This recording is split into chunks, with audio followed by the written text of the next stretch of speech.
warjalayaal soo dhawaada waxaan rabaa saddex qodob inaan ka hadlo kiiskii Saabireen muuqaaladii argagaxa lahaa ee miidiyaha soo galay ee dadkoo dhan saameeyay dadka Soomaaliyeed ee naxariista leh waxa ka dambeeyay muuqaal kale oo goordhow la baahiyay oo ka foolxun muuqaaladii hore oo aad arkayseen gabadha oo maaragtay inta bac lagu ceejiyay la garaacayo iyadoo nafta ka sii baxayso oo la leeyahay surka soo celi maxay surka soo celisaa meeshii hore ku celi baa la leeyahay nafti baana bay la rafanaysaa oo ogta qofku marka nafta ay ka baxayso isma xakamayn karo oo nafta jiidayso iyadoo marka naftu ka sii dhamaanaysa leedahay booskii madaxu ku yaalay ku celi aan ka garaacay nafti baana ka yaacaysaba muuqaalada foosha xun iyo qaabka gabadha loo adoonsanayo xataa qarniyadii hore wax dunida ka dhacay maaha waa wax uguba haddaba arrintan foosha xun dadku way la yaabeen laakiin muuqaal hadda soo baxay ayaa cadaynayo in qof labaad uu ku jiro kiiskan qofkaas oo qofkii loo duubayay muuqaaladii la duubay waxyaabaha lala yaabay oo dadku ay la yaabeen waxa weeye gabadhan tacdiye ayaa loo geysanayay muuqaalada ugu foosha xun waxa laga helay gabadhii dilaysay taleefankeeda ayaa laga helay arrintaas ayaa la yaab noqotay yay u duubaysay ilaa iyada tacdiyada geysanayay muuqaal goordhow soo baxay ayaa wax badan noo iftiiminayo aniga iyo adinka waxaan idinka codsanayaa marka jaalayaal si qofka labaad loo soo qabto waxaan idinka codsanayaa oo kaliya muuqaalkan haddii aad jeceshahay inay cadaalad hesho oo aad ka naxday gabadha dhibka loo geystay muuqaalkan leeg noo saar si uu meel fog noogu gaaro sidoo kale waxaad wax yar bal ila daawataan muuqaalka goordhow soo baxay oo muuqaaladii hore ka foolxun gabadhii oo jirkeedii dhabarka uu dulduleelo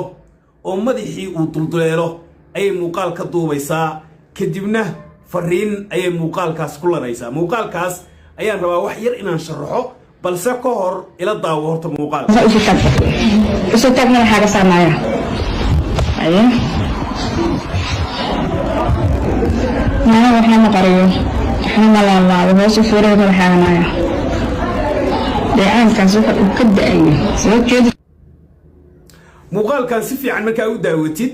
waa uu dheer yahay balse intaasan ka soo qaadanaynaa muuqaalkan si fiican markaa u daawatid waxaad dareemaysaa inuu jiro qof ay gabadhan marka ay jir disho ay muuqaalada u duubi jiray oo ay u dirayso marka ay muuqaalkan ka duubayso waxay leedahay anigu ma ahi qof jaxaanjaxa soo madaxaagi maaha wax sidaa u dhacaamayo soo jirkaagi maaha wax sidaa u dulduleelo runtii anigu ma baqo waadna aragtaan marka fariintan ma aha fariin ku socota gabadha la dilayo oo gabadha la dilayo way og tahay jirkeedu inuu yahay midka sidaan u dulduleela jirkeeda iyo xanuunka ayay dareemaysaa dhibka loo geystay ayada ma aha qofka wax loo sheegayo sidoo kale ma aha qofka fiidiyowga loo duubayo waxaa jira qof labaad oo kiiskan ku lug leh oo fiidiyowyada loo diro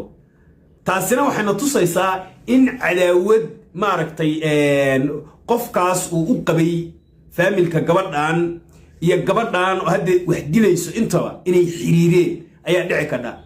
oo ay barnaamijkan fulinaysay gabadhan qofkaana fiidiyowyada loo dirayay muuqaal kale oo waxaa jira asna aan daawaday gabadhan oo shaqaynayso oo muuqaal ka duubayso meel fadhido ay leedahay naya xagga u jeeso oo xagga tirtir oo markii ay tirtirdho gabadhu foorsato ilaa qofku marka uu wax tirtirayo waa inuu foorsado mug marka waxay leedahay dabadaada iga jeed madaxay u soo duwaysaa markaas ka garaacaysaa ay leedahay madaxan iga jeed xaggee marka kugu duwaa iridkii baad ii fadhidaa wax tirtir baa ay tiri madaxii ma rabtid inuu dhankaaga soo aado dabadii ma rabtid inuu dhankaaga macnaha waa cinqaab macnaha tii ugu xumayd waa gabadhaani waxay ku jidhay dhibkaasay maraysay muuqaalada kale ee la baahiyay marka la eego muuqaalada horta ugu foosha xun gabadha taleefankeeda laga hela way tuurtay dib baa loo soo celiyay waa muuqaalada ugu badan waxyaabaha aan la yaabay waxaa weeye ilaahay horta markuu kashifayo dhibkaa geysatay caddayntiisina reeb adaaba lagu dhahaa hadda muuqaalada dadka Soomaaliyeed si weyn u qabsaday oo maanta maxkamadda laga baahiyey waa muuqaallo ay gacanteeda ku duurtay yaad u dirtay baa la yidhi cidna uma dirin maba duubin bay leedahay haddii yaa taleefkaaga geliyey taleefkayga kuma jirin aakhirkii waxay tiri anigu qof waalan baan ahaayo waa suuxaa haddaad suuxdid oo aad batahay qof suuxaa maxaad carruurtaada markii aad miyirkaagu tago u leyn weyday oo gabadhan ugu leexatay miyirka carruurtaada kaa celiyey oo ninkaagii kaa celiyey oo gabadhan kugu sababaya inaad garaacdid oo addoonsatid waalida caynkaa maxay tahay xaggee ka jidhaa magaalkacyi ka shaqaysaa maadaa la yimid waxaa la ii sheegay gabadha in xilli hore ay gubtay gabar Etoobiyaan ah sidoo kale gabar jareerana inay dishay qof horta sidaasay ahayd waxaan aad oo la yaabay waxa weeye maanta oo ciilkoodu u deyn waayey kuwii gabadhan ehelka u ahaa oo ku haya walaalaana gabadhaas u geeyey waraabaha oo dadcunka u geeyey haddana uga warqabi waayey sidoo kale ninka cimri 9aad ku jira ama 8aad oo carruurtiisii la tacaalayo oo iskool geysanayo oo mataqaana suuxi baan u kalahaa oo ciyaalkan meesha raashin ugu geeya ku haya gurigiisa waxa ka socda miyuu ogaan waayey barnaamijkan qayb buu ka ahaa wuxuuna iska dhigayaa gabadha waalid baan u ahaa awoow waan u ahaa anaa soo kaxaystay ninkaas gabadha gabar horey dishay dhib fara badan oo horey geysatay maxaa u keenay inuu inta soo kaxeeyo ayada u keeno oo weliba uu ka warqabi waayo runtii waa nasiib daro intaa markii laga yimaado muuqaalada maanta soo baxay oo Puntland ka soo baxay dadka Soomaaliyeed oo dhan qulubtooda waa saameeyeen haddii ay waalid ahaan lahaayeen haddii ay madax ahaan lahaayeen haddii ay carruur ahaan lahaayeen runtii gabadhaas cinqaab tii ugu foosha xumeed ayay martay macnaha waxaan qiyaasayaa inay nafs ku dareemayso cadaalad dhinaca ilaahay bay jidhaa cadaalad adduunka hadday ka weyday ifka hadday ka weyday aakhiraysa ka waayey maanta waxaan filayaa inay nabca ilaahay ku jidho gabadhaas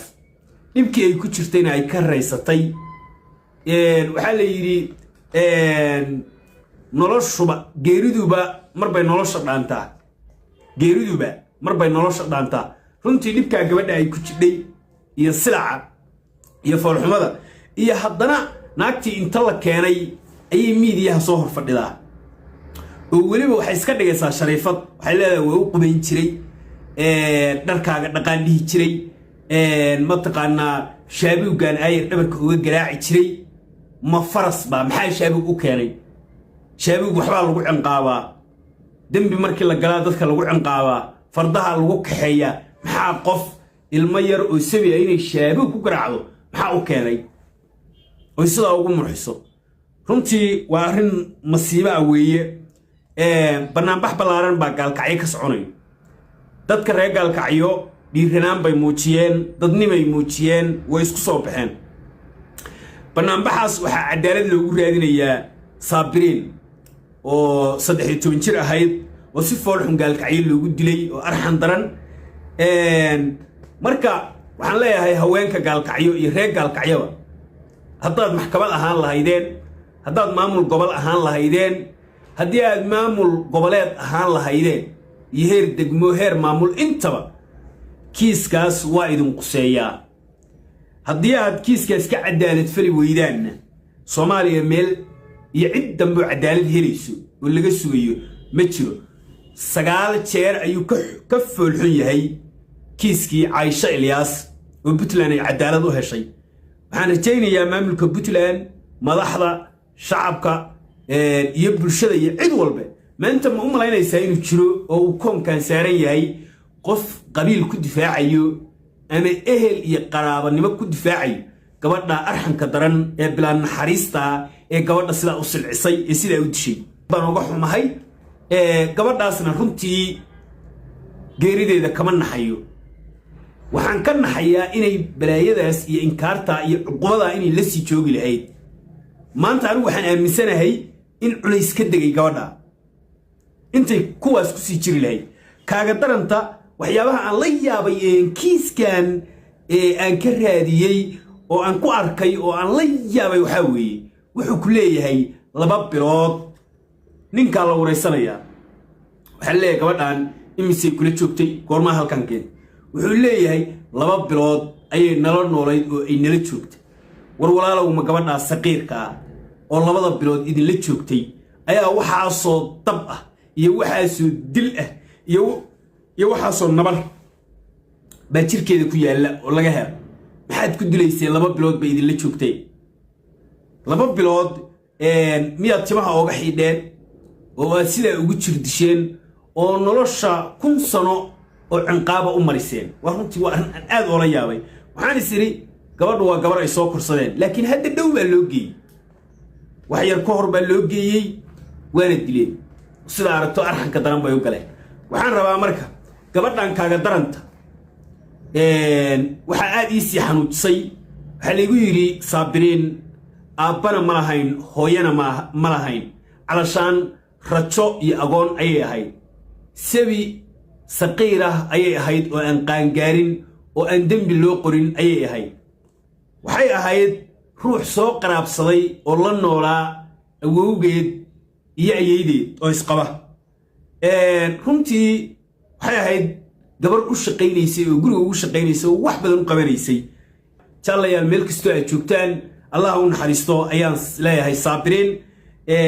kiiska hodan iyo cabdi waa sugaynaa iyo odaga intaba kulley say noqoto waa arkaynaa waxaan ka rajaynaynaa cadaalad maxkamadaha Puntland waa idin salaamaya jaallayaal meel kastoo aad joogtaan muuqaalkan iga sheer gareeya leegtana la dhaca aragtiduna waa muhiim